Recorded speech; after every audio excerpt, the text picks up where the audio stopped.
नमस्कार my dear friends. बहुत प्यारी सी कहानी टच करेगी कहीं ना कहीं आपको। आज आपसे बात करता हूँ और वास्तव में अगर ये अच्छी लगे और लगे कि वास्तव में ये मुझे सोचना चाहिए, आपके मन के विचारों को अगर परिवर्तित करे, तो लोगों से जरूर शेयर करिएगा, लोगों से जरूर बात करिएगा, आगे इसको भेजिएगा। मैंसी नाम की एक लड़की थी जो एक बार अपनी माता से लड़ करके घर से बाहर निकल आती है। और घर से बाहर निकल आती है तो वहां पर जब बाहर निकलती है, आगे थोड़ा सा जाती है तो उसे हल्का सा भूख का एहसास होता है। तभी पास में जो है गुजरती है तो उसके बगल से जो है एक छोटी सी शॉप थी जो नूडल्स बनाती थी। उसकी नूडल्स की महक जैसे ही उसके पास पहुंचती है, उसी भूख और जागृत हो जाती है और परेशान सी होती है। लेकिन उसके पास देखती है कि उसके पास पैसे नहीं होते और ना ही कोई कॉइन होता है कि वो घर में फोन कर सके। और नूडल्स खाने की इच्छा थी, वो सोच ही रही होती है। इसी वापो में दुकानदार की नज़र जो है नैन्सी पर पड़ती है और नैन्सी सोचता है कि बेटा, क्या आपको एक बॉल जो है, एक कटोरी नूडल्स चाहिए क्या? उसने कहा लेकिन अंकल मेरे पास पैसे नहीं है। उसने कहा बेटा कोई बात नहीं, आओ बैठो आकर के।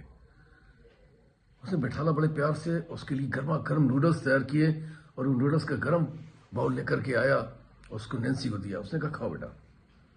नैन्सी नूडल खा रही थी और खा के बड़वाती जा रही कि देखो अंकल कितने अच्छे हैं, जिन्होंने मेरे को समझा और समझ के मेरे लिए नूडल्स लेकर के आ गए हैं। उसकी आंखों से आंसू बहने लगे। और एक मेरी माँ है जिसे छोटी सी बात मुझे घर से भगा दिया, निकाल दिया। मैं आ रही थी तब भी मुझे नहीं रोका। कितनी गुस्से में बड़ाती चली आ रही थी और रोती जा रही थी। दुकानदार उसके पास आया कि बेटा रो क्यों रहे हो? उसने कहा अंकल आपके का प्रेम देख करके, आपका भाव देख करके मेरी आंखें भर आई कि आपने समझा मेरी चीज को और मुझे नूडल्स ला के दिए। और देखो मेरी माँ ने मुझे इसे जाने दिया। मैं जब घर से आ रही थी उससे मुझे कुछ टोका भी नहीं। कितनी गंदी है वो। दुकानदार सारी चीजें देखता रहा, उसको सुनता रहा।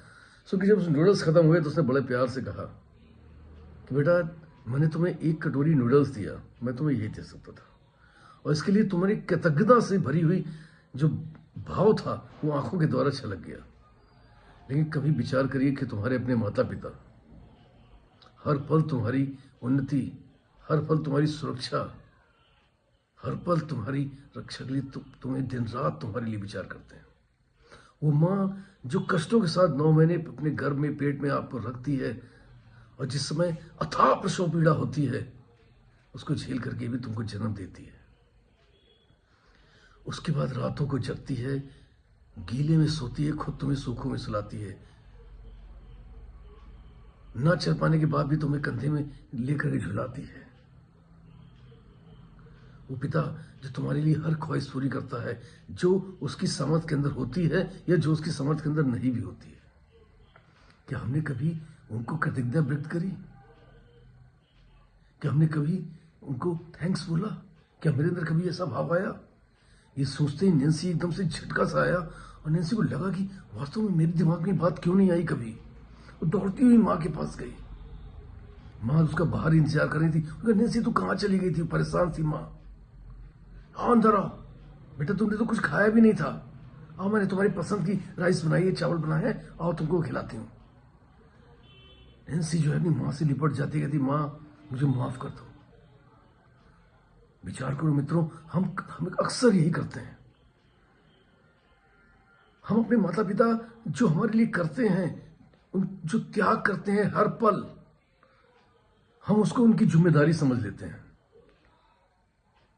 और उसको पाने का अपने आप को हकदार समझ लेते हैं और कभी इस बारे में विचार ही नहीं करते कि उन्होंने हमारे लिए क्या किया, किन परिस्थितियों में किया। दोस्तों विचार करिए, जो आपके सबसे नजदीक हैं, हर दिन आपके लिए, हर पल आपके लिए विचार करते हैं, सोचते हैं, अपना अथाह प्यार लुटाते हैं। क्या हमको कृतज्ञता से भरे हुए आंसू उनके लिए नहीं लाने चाहिए?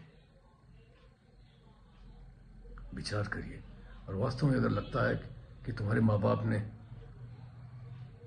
कुछ किया है तो गले लगा करके थैंक्स बोलिए कि यही पृथ्वी पर ईश्वर है।